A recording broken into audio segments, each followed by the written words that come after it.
It's ringing. An actual phone call in this era. Someone looked at their screen, saw my name, and decided, yes, let's make this his problem. Okay, breathe. 5 stages of incoming call grief. Stage 1. Denial. That's not a call, that's a glitch. A software update with terrible timing. Stage 2. Anger. Who just calls someone without a text first? What is this, 2004? Stage 3. Bargaining. If I stay very still, maybe it thinks I'm not home. Stage 4. Depression. This is it. Cause of death, unexpected social interaction. Stage 5. Acceptance. I accept that this is going to voicemail. Hey, why didn't you pick up? Because I was fighting for my life, Karen. Hi, I'm someone who has rehearsed hello in the mirror before answering a phone call and still somehow botched it.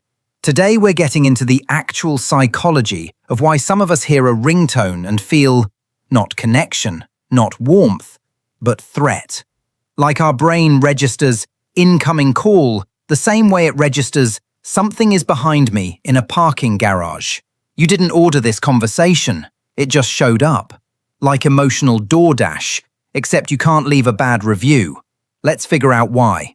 In 1876, Alexander Graham Bell invented the telephone. I don't think he anticipated this level of anxiety. Here's the difference between a text and a call. A text is a letter slid under your door. You open it when you're ready. You craft your reply. You edit out the weird parts of yourself. A phone call is someone kicking the door open, yelling, "Talk, now, with your mouth." There's no buffer. Your brain can't preview what's coming. It can't control the pacing. It can't prepare the script. And the human brain hates unpredictability. When your phone rings unexpectedly, your nervous system reacts before your logic does. Slight cortisol spike, elevated heart rate, microadrenaline. Not because you hate people, because your brain registers uncertainty as potential threat.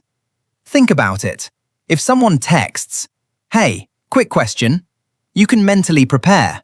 If your phone just rings, that could mean, "Wanna grab coffee? We need to talk. Your email was concerning." Same ringtone, different outcomes. That's psychological roulette.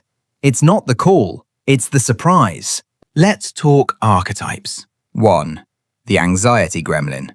Unknown number pops up and suddenly you're in a hostage negotiation with yourself. You practice, "Hello." Too cheerful. Suspicious.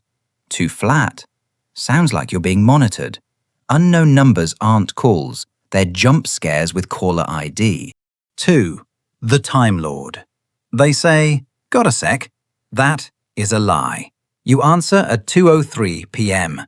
You hang up at 2:57 p.m., knowing way too much about someone's co-worker's cousin's dental procedure.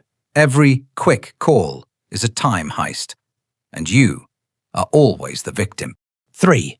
The Text Samurai. Texting is controlled communication. You write, you delete. You remove the word "just" because it sounds insecure. You add a period. Delete the period. Too aggressive. Add an exclamation mark. Too unhinged. Back to neutral. On a call? No editing. No undo. Just raw, unfiltered you trying to assemble sentences in real time. Some people freestyle conversations. You workshop them. 4. The Introvert Ninja. Phone rings, you disappear. You were never here. 5. The Silence Slayer. 3 seconds of silence on a phone call feels like 3 business days. The other person says, "So, now what?" Your brain is buffering. You consider faking a cough or announcing that your oven is on fire. Silence on text is peaceful. Silence on a call feels like being stared at by the universe. 6. The Telemarketing Survivor. We've been trying to reach you about your vehicle's extended warranty. You don't even own a car, but you do own trust issues. Spam calls trained an entire generation to associate ringing phones with nonsense. Your nervous system remembers. 7. The Grandparent's Child. Quick question. 48 minutes later, you know the medical history of a neighbor you've never met. You love them. You just needed warning. Here's what's really happening. Phone calls remove control, and control equals safety. When you text, you control timing, control tone, control wording, control when you engage. When someone calls, they control the pace. You are now live. No drafts, no backspace, no consulting 3 friends before responding. For people who are socially anxious, introverted, mentally tired, or just overstimulated, that's draining. Calls demand full presence. Texts allow partial presence. And in a world where most people are running on 12% battery, full presence feels expensive. This isn't antisocial, it's energy economics. Some people recharge through talking. Others recharge through quiet.